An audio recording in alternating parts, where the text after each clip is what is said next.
ప్రభు నామానికే మహిమ కలుగును గాక. కూడి వచ్చిన మీ అందరికీ, కర్మిల ఆత్మీయ సహవాస సంఘ విశ్వాసులందరికీ మన ప్రభువును ఆయన ప్రియ కుమారుడునైన యేసుక్రీస్తు వారి శ్రేష్టమైన నామలో శుభములు మరియు అందరికీ వందనాలు. యెషయా గ్రంథం 14వ అధ్యాయాన్ని మనం ధ్యానం చేసుకుంటున్నాం. యెషయా గ్రంథం 14వ అధ్యాయం. ఈ 14వ అధ్యాయంలో ముఖ్యమైన అంశం ఏంటంటే ఇశ్రాయేలీల రక్షణ, అదే సమయంలో బబులోను యొక్క శిక్ష. అంటే బబులోను రాజు యొక్క గర్వం, అతని పతనాన్ని, అలాగే అష్షూరు ఫిలిస్తీయుల దేశాలకి దేవుడు తీర్చిన తీర్పును మనం ఈ అధ్యాయంలో చూస్తాం. ఇక్కడ భూలోక రాజులు గూర్చి మాట్లాడుతూ ఆ భూలోక రాజు అయినటువంటి బబులోను రాజు వెనక ఉన్నటువంటి సాతానును ఉద్దేశించి కూడా మాట్లాడుతూ ఉన్నట్టు మనం గత దినాన 15వ వచనంలో చూసాం. 12వ వచనం నుంచి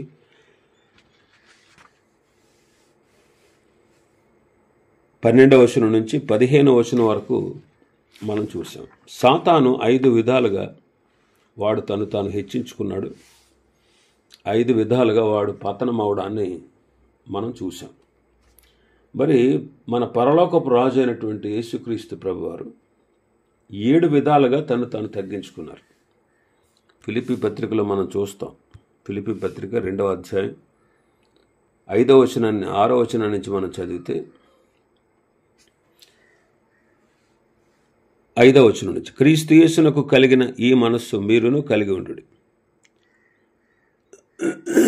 ఆయన దేవుని స్వరూపము కలిగిన వాడయుండి దేవునితో సమానముగా ఉండుట విడిచిపెట్టకూడని భాగ్యమని ఎంచుకొనలేదు కానీ, మనుషుల పోలికగా పుట్టి దాసుని స్వరూపమును ధరించుకొని తన్ను తాను రిక్తునిగా చేసుకున్నాడు. మరియు ఆకారమందు ఆయన మనుష్యుడిగా కనబడి మరణము పొందినంతగా, అనగా శిలువ మరణం పొందినంతగా విధేయత చూపినవాడే తన్ను తాను తగ్గించుకొనెను. అందుచేతను పరలోకమందున్న వారిలో కానీ, భూమి మీద ఉన్నవారిలో కానీ, భూమి క్రింద ఉన్నవారిలో కానీ ప్రతివాని మోకాలను యేసు నామమున వంగునట్లును, ప్రతివాని నాలుకయు తండ్రి అయిన దేవుని మహిమార్థమై యేసుక్రీస్తు ప్రభువని ఒప్పుకొనున్నట్లును దేవుడు ఆయనను అధికముగా హెచ్చించి ప్రతి నామమునకు పైనామమును ఆయనకు అనుగ్రహించాను. ఇక్కడ యేసుక్రీస్తు ప్రభువారు 7 మెట్లుగా తాను తగ్గించుకున్నారు. మొదట ఆయన దేవుడు అంటే దేవునితో సమానమైన వాడు, తండ్రితోనూ పరిశుద్ధాత్మతోనూ సమానమైన వాడు. త్రిత్వములో అంటే సమాజములో, దేవుని సమాజములో దేవునితో పాటు సమానంగా ఉండేవాడు. మనుషుల పోలికగా పుట్టాడు. 2వది. 3వది దాసుని స్వరూపాన్ని ధరించుకున్నాడు. 4వది తనకు తానే రిక్తునిగా చేసుకున్నాడు. 5వది ఆకారంలో మనుష్యుడిగా కనపడ్డాడు. 6వది నేను నరుడను కాదు పురుగును అంటాడు. కీర్తన 22:6లో మనం చదువుతాం. ప్రవచనాత్మకంగా క్రీస్తు ప్రభువును గూర్చి ఆ మాట చెప్పబడింది.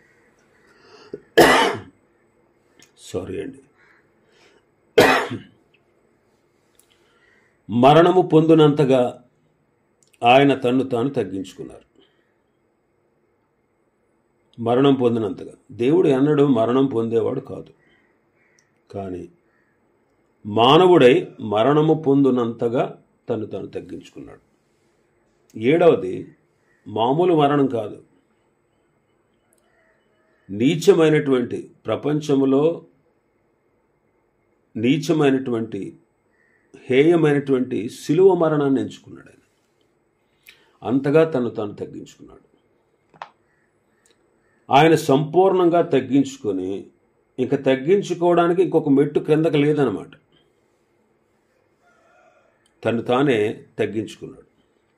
అందువల్ల దేవుని చేత 7 మెట్లు హెచ్చించబడ్డాడు. దేవుని చేత 7 విధాలుగా ఆయన హెచ్చింపబడ్డాడు. 7 విధాలుగా. ఎఫెసీ పత్రిక 1వ అధ్యాయం 20వ వచనం నుంచి, ఆయన ఆ బలాతిశయము చేత క్రీస్తును మృతులలో నుండి లేపి సమస్తమైన ఆధిపత్యము కంటెను, అధికారము కంటెను, శక్తి కంటెను, ప్రభుత్వము కంటెను ఈ యుగమందు మాత్రమే కాక రాబో యుగమందును పేరు పొందిన ప్రతి నామం కంటెను ఎంతో హెచ్చుగా పరలోకమునందు ఆయనను తన కుడి పార్శ్వమున కూర్చుండబెట్టుకొని ఉన్నాడు. దేవుడు అంటే తండ్రి అయిన దేవుని చేత 7 మెట్లు హెచ్చింపబడ్డాడు. మొదటిది మృతుల్లో నుండి లేచాడు, సమస్తమైన ఆధిపత్యం కంటే, 3వది అధికారం కంటే, 4వది శక్తి కంటే, 5వది ప్రభుత్వం కంటే, 6వది ఈ యుగమందు మాత్రమే కాక రాబో యుగమందు పేరు పొందిన ప్రతి నామం కంటే, 7వది హెచ్చించి తన కుడి పార్శ్వమందు కూర్చుండబెట్టుకుని ఉన్నాడు. ఎంతకంటే హెచ్చైనటువంటి స్థితి మరొకటి లేదు. ఆయన దేవుడయ్యుండి 7 మెట్లు తగ్గించుకున్నాడు. ఆయన తగ్గించుకున్న విధానాన్ని బట్టి తండ్రి అయిన దేవుడు 7 మెట్లుగా తిరిగి హెచ్చించి మొదటి స్థానానికి వెళ్ళాడు. అందుకే పరిశుద్ధ గ్రంథంలో ఆయన 2 చోట్ల చెప్తారు, తను తాను హెచ్చించుకునేవాడు తగ్గింపబడును, తను తాను తగ్గించుకునేవాడు హెచ్చింపబడును అని ప్రభువు చెప్తారు. లూకాసు వార్త 18వ అధ్యాయం, లూకాసు వార్త 18వ అధ్యాయం 14వ వచనం, తన్ను తాను హెచ్చించుకునేవాడు తగ్గింపబడుననియు తన్ను తాను తగ్గించుకునేవాడు హెచ్చింపబడుననియు చెప్పాను. లూకాసు వార్త 14వ అధ్యాయం 11వ వచనం, తన్ను తాను హెచ్చించుకుని ప్రతివాడును తగ్గింపబడును, తన్ను తాను తగ్గించుకునేవాడు హెచ్చింపబడును అని చెప్పాను. అందుకే పేతురు గారు ఏమంటాడంటే తన మొదటి పత్రిక 5వ అధ్యాయం 5-6 వచనాలు మనం చూస్తే, చిన్నలారా మీరు పెద్దలకు లోబడి ఉండుడి, మీరందరూ ఎదుటివాని ఎడల దీన మనసును వస్త్రము ధరించుకొని మిమ్మల్ని అలంకరించుకొనుడి. దేవుడు అహంకారులను ఎదిరించి దీనులకు కృప అనుగ్రహించును. దేవుడు తగిన సమయమందు మిమ్మల్ని హెచ్చించినట్లు ఆయన బలిష్టమైన చేతి క్రింద దీన మనస్కులయుండుడి అంటాడు. కాబట్టి ఆకాశం వరకు తను తాను హెచ్చించుకున్నవాడు ఎవరో? లూసిఫర్. ఆకాశం వరకు తను తాను హెచ్చించుకున్నవాడు. నేను ఆకాశమునికి ఎక్కిపోయేదను, దేవుని నక్షత్రములకు పైగా నా సింహాసనాన్ని హెచ్చిస్తాను, ఉత్తర దిక్కునున్న సభాపర్వతం మీద కూర్చుంటాను, మేఘమండలం మీదకి ఎక్కుతాను, మహోన్నతునితో నన్ను సమానంగా చేసుకుంటాను అని మనసులో అనుకున్నాడు. పాతాళములో నరకములో ఒక మూలకు త్రోయబడ్డాడు. అరరే, వీడేనా భూమిని కంపింపజేసిన వాడు? రాజ్యములను వణికించిన వాడు వీడేనా? లోకాన్ని అడవిగా చేసిన వాడు వీడేనా? దాని పట్టణాలను పాడు చేసిన వాడు ఇతడేనా? తాను చెరపట్టిన వారిని తన నివాస స్థలానికి పోనీయని వాడు ఇతడేనా అని పాతాళంలో ఉన్నటువంటి వారు అతన్ని చూసి ఆశ్చర్యపోతారు.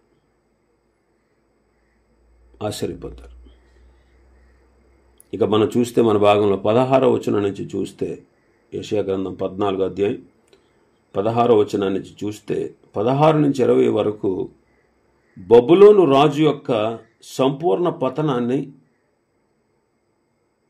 పతనాన్ని గూర్చి మాట్లాడుతున్నాడు. యెషయా పరిశుద్ధాత్మ ద్వారా బబులోను రాజును గూర్చి మాట్లాడుతున్నాడు. ఇంతవరకు కూడా అపరాధ ఫలితాలను గూర్చి మాట్లాడాడు.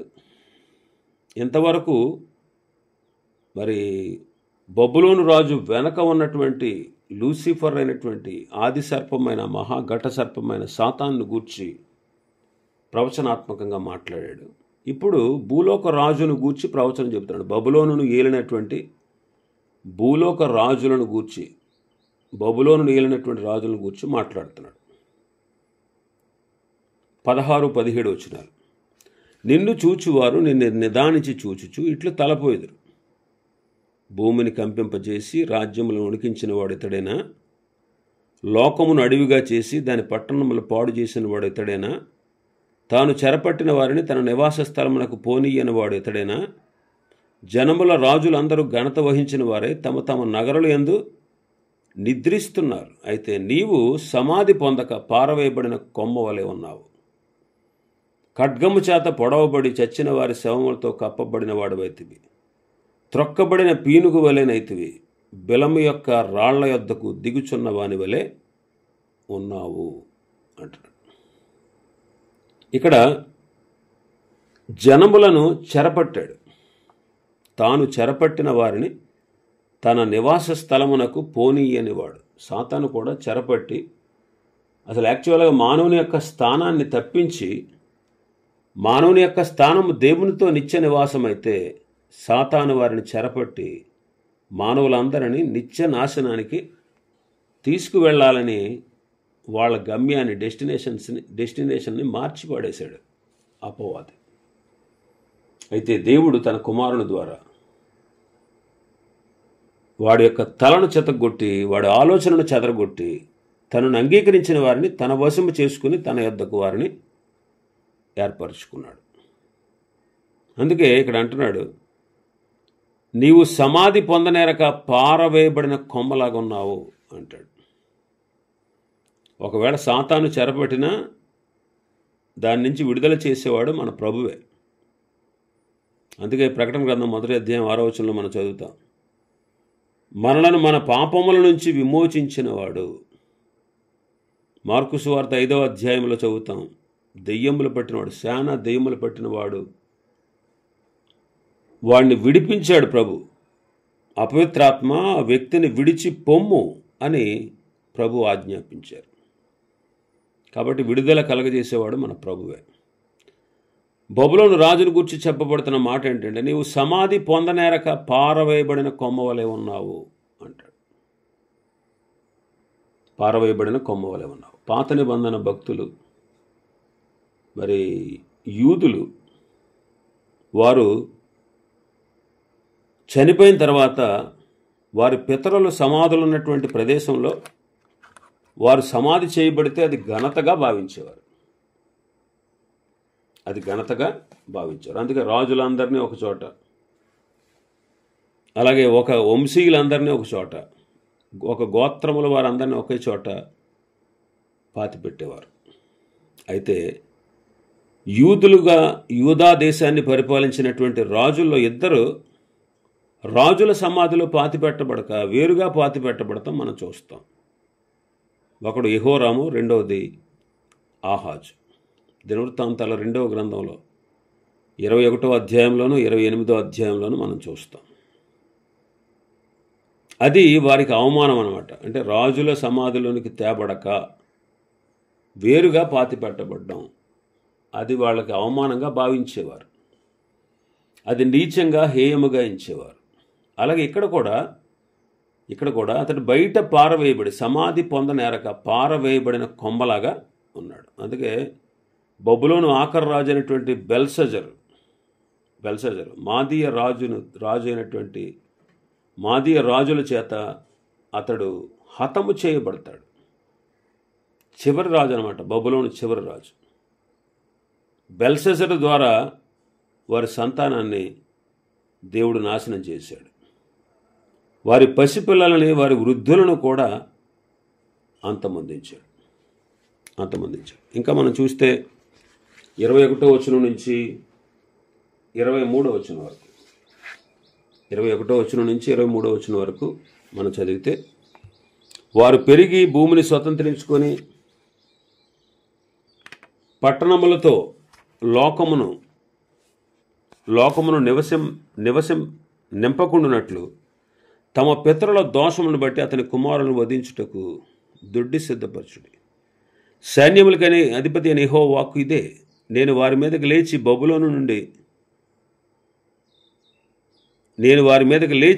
బబులోను నుండి నామమును శేషమును కుమారుని మనుమనుని కొట్టివేసేదనని యెహోవా సెలవిచ్చుచున్నాడు. నేను దానిని ముళ్ళ పందికి స్వాధీనముగాను నీటి మడుగులుగాను చేయుదును, నాశనమను చీపురు కట్టదో దాన్ని తుడిచివేసేదను అని సైన్యములకు అధిపతి యెహోవా సెలవిచ్చుచున్నాడు. బబులోను నాశనాన్ని గూర్చి యెషయా ప్రవచించాడు. నేను వారి మీదకు లేచి బబులోను నుండి నామమును శేషమును కుమారుణ్ణి మనుమణ్ణి కొట్టివేస్తానని యెహోవా సెలవిస్తూ ఉన్నాడు. క్రీస్తు పూర్వం 689లో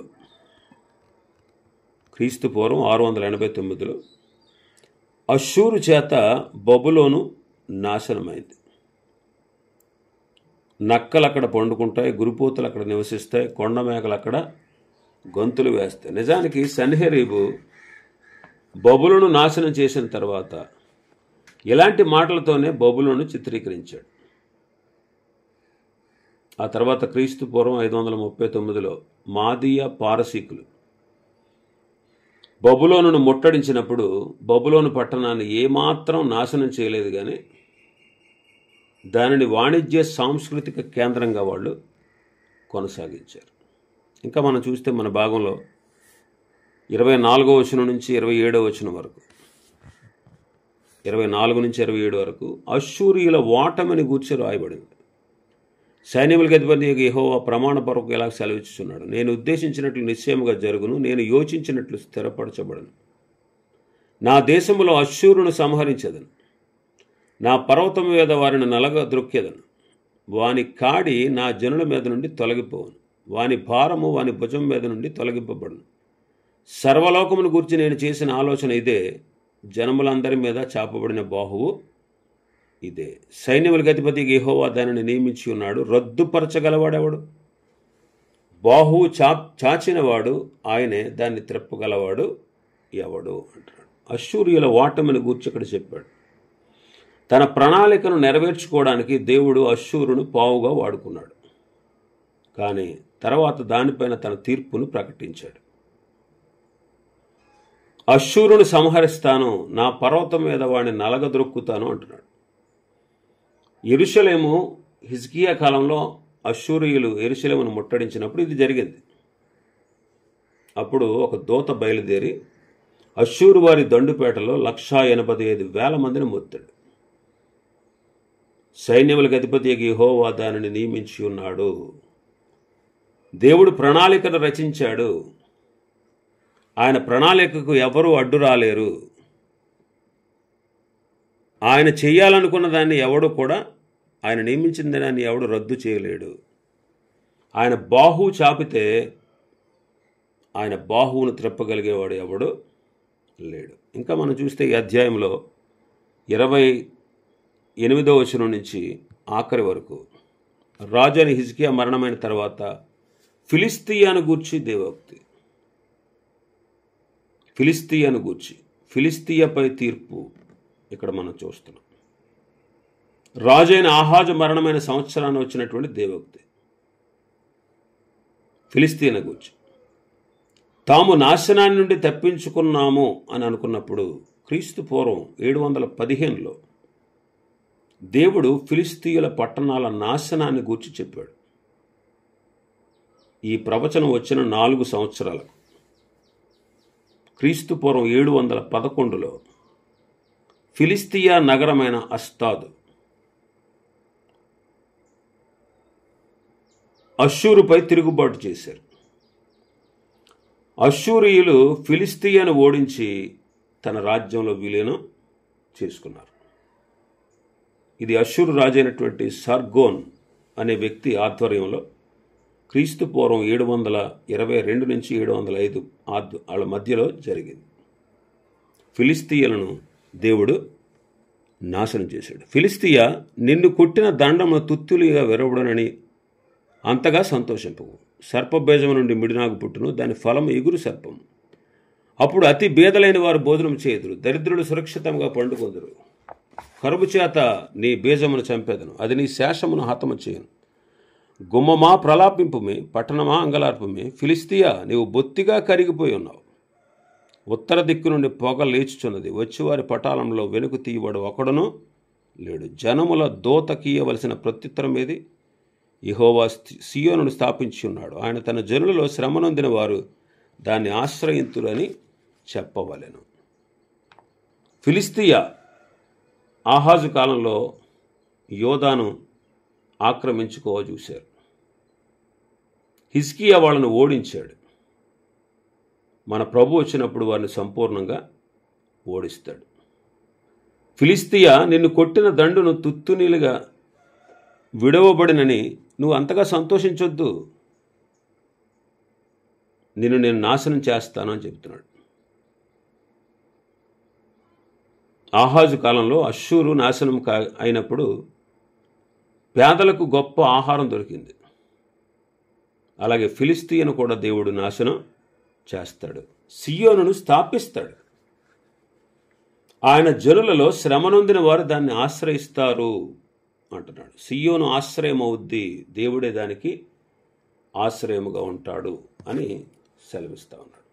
ఇవి ఈ అధ్యాయంలో ఉన్నటువంటి విషయాలు. ప్రభు చిత్తమైతే మరొక అధ్యాయాన్ని రేపటి దినం మనం ప్రారంభించుకుందాం. దేవుడి వర్తమాన వాక్యాన్ని మన వెనుకడిలో ఆశీర్వదించునుగాక.